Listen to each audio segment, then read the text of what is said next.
Don't want to get in trouble. Hey, Alexa, stop. Copyrighted music. Anyway, hello, friends. Happy April.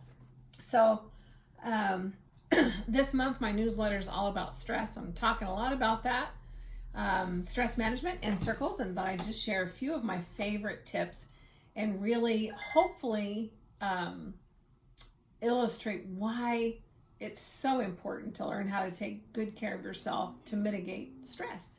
Stress isn't, well, maybe not mitigate, but really learn how to properly care for yourself so that stress doesn't get the best of you. That's super important. So stress is actually a major stress and inflammation. And two go hand in hand. Inflammation can cause stress. Stress actually can cause an inflammatory response in the body as well.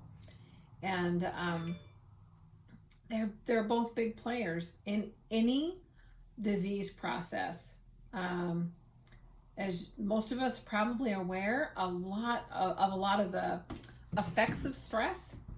Stress can cause a chain of physiological responses and neurochemical responses in the body that are designed to help us survive.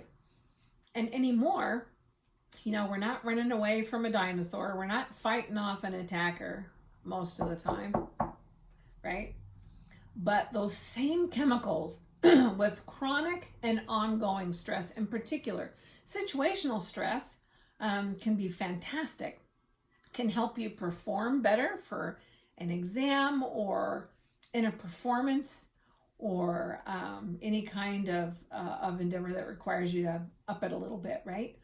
But usually there's an end to that and afterwards, right? The problem becomes is when it's ongoing and there's no after that. And then what happens is we swim in these chemicals, right? They don't have the release.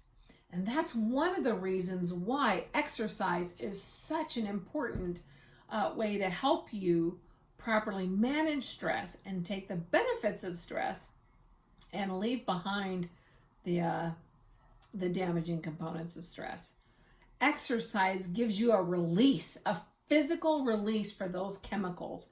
Keep in mind, a lot of those chemicals, they're designed to put energy to your muscular cells, your muscles, so that you can fight or flee, right?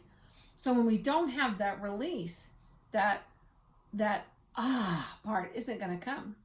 So sometimes I know some in some boardrooms, I've seen in the past where they've had little walking tracks around the board table.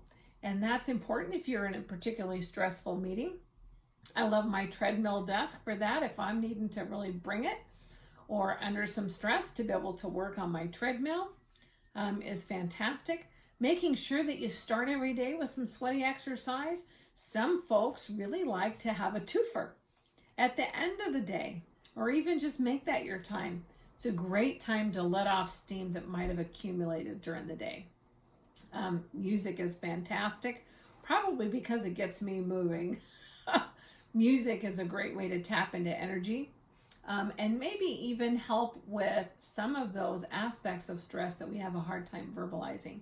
That's where like art and music can be really powerful in terms of letting go of some of the components of stress that are a little bit harder to talk about. Some of my other favorites that I shared in my newsletter, sleep is really important. So sleep, you'll see that babies sleep a lot because they're under stress of growing. After a particular illness or an injury, sometimes our bodies require more sleep. Keep in mind, when we sleep, there's a lot of work that happens. That's kind of when the night crew comes out, right? If you think about road construction, you can get a lot done at night. And there are certain chemicals that we release at night that actually help us repair neurological cells, muscle cells, skin cells, all kinds of great tissue cells, help us trim off components, memories in the brain, maybe that we don't need, to help us really kind of prune the trees up here, so to speak. Sleep is really important to make sure that we're allowing time for good quality sleep to occur. Sometimes when people are undergoing stress or grief, sleep becomes really difficult. Sometimes sleeping too much, as in, just don't want to get out of bed, have no energy. That can be a danger signal also for depression, which behooves you to talk to your provider about. Sometimes you can't sleep. I know when we lost my brother, I went for about 30 days without sleep until I finally crashed. I didn't know as much back then. I was a young thing. But super important, whether you feel like you're not getting enough sleep or maybe you're sleeping too much and you don't have energy. If some of these simple self-care remedies aren't cutting the mustard for you, it's really important to reach out. Making time to allow yourself to practice relaxation is really important. Relaxation is a skill also, right? And those skills of being able to relax and let go in a moment, they're not just something you turn on and off if you don't practice it, right? So sometimes you'll notice it. Maybe you're driving in traffic. My husband comes home, has to check his blood pressure. Whoo, right? So, or some people, headaches, back pain is a frequent. That's the muscular, that tensing, and that sometimes we don't really realize it. And being able to recognize those early cues, those early danger signals that, we got the alarms going off, where we can release. It's interesting to me how a physical action can create a physiological, a neurological, neurochemical response. You absolutely can experience or have we talked about the flood of chemicals that are released under stress. You absolutely can diminish that response by learning to relax and let go. And that's a very physical thing that you'll practice. But it's super important to practice that when you're not under stress so that you can recognize those subtle warning signals when you are under stress and release them. Some of my favorite things to do to help tune into that progressive relaxation, visualization, imagery. Some of my favorite forms of exercise that have been shown to be really helpful, not just to help with things like flexibility, endurance, strength, but also to help harness the power of relaxation. Things like yoga. Matter of fact, as a nurse, some of the healthiest, most vibrant, older people, the elderly, have been yogis. That's what turned me on to yoga. I'm no dummy. I see somebody who's doing something right and getting a result that I think I want. I'm going to figure out what they're doing and reverse engineer that so I can take advantage of that. And yogis typically have a really good lifestyle in their older years. Qigong is one of my very favorite as a Reiki master and practitioner. I find that Qigong is helpful to help me tap into my inner energy and my outer energy. And I kind of incorporate the two, yoga and Qigong, at least 2 or 3 times a week, if not on a daily basis when I'm under a whole lot of stress. Anyway, I hope those tips help for you. And if you have questions, feel free, give me a shout. But please take some time this month to really consider where are the stressors in your life.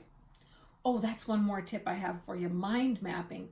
Mapping is a powerful tool. I've used it for decades. I teach it to most of my clients, actually, especially when stress is a factor, because sometimes when we're dealing with high stress kind of situations, sometimes it's so entangled and enmeshed that we can't really tell what's the matter. Just everything's wrong. Everything's on fire, right?